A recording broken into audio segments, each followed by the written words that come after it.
Willie D. Live. Docs, you was a pretty good student out here. You recited Martin Luther King's "I Have a Dream" at 7 years old. I know that's right. What's up with that, bro? Yeah, you're not playing.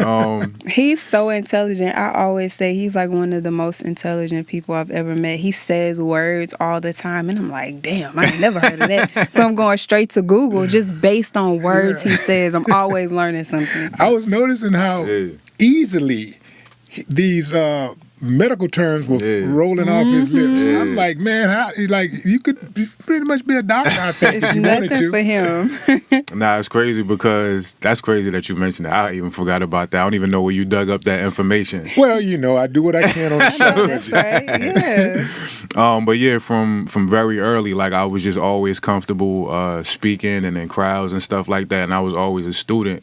I didn't want to do this, but we had this thing called Bible Bowls, being that I was coming up in a devout Christian household before I became a knucklehead and started dealing with the streets.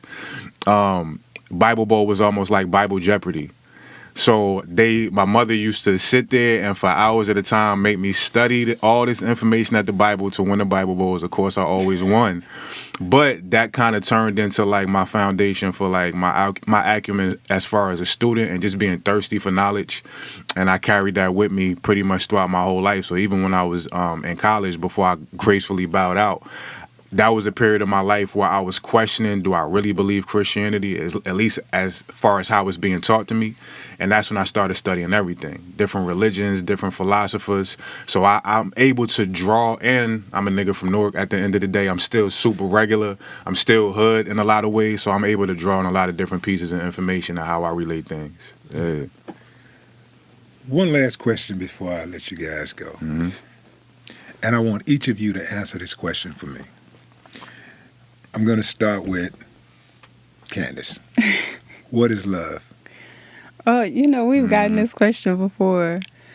Oh, man. I would say that love is ultimate acceptance, is ultimate space, is ultimate freedom, it's ultimate understanding, patience, and also it's intentionality and honoring however a person needs to show up in their specific journey without me taking however they show up personally. If I can honor exactly where you are, even if it doesn't make me feel good, but really understanding this is your soul's disposition. This is what God has planned for you. Even if it does not make me comfortable, me still honoring that is like the epitome of love, because you have so many people who will do their best to try to force you to conform to a way that makes them feel comfortable so they can feel loved. And so my idea of love specifically in our union is total acceptance and selflessness in that space. Mm-hmm. And then mine would be attention. Like, people don't realize how powerful our attention is. Attention comes from the root phrase to stretch towards. So in this moment, as we having this conversation, as I'm here with you, I'm looking at you to a certain degree. In the midst of the conversation, I'm even forgetting Docs. I'm completely ingratiated in this exchange. So what we give our attention to a certain degree without having to express it or say it, is our love being thrown from point to point.